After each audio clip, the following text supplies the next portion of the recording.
All right, we're at Corliss Brothers with garden author Deb Lambert. Good morning, Deb. What do we have here? Good morning. We have some of the earliest spring color that folks will be finding at their garden centers and nurseries, and hopefully in their backyards. And they may be so inspired by the different plants that bloom early that they might be tempted very well to add them into their landscape. Okay. First off, we're looking over here at this yellow flowering plant. Yep. And this is a witch hazel. This is a spring blooming witch hazel.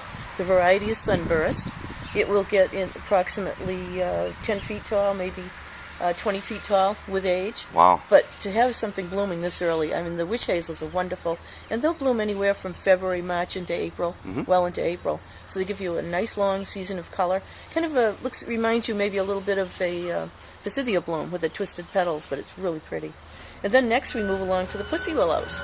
Now, pussy willow is something probably we're all familiar with here in New England. This is not a native species. This is the black pussy willow. So you get the little black catkins, which are really neat, something very unusual.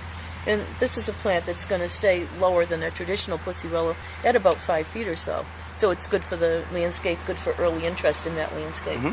Then we're moving along to the French pussy willows, which is this one here.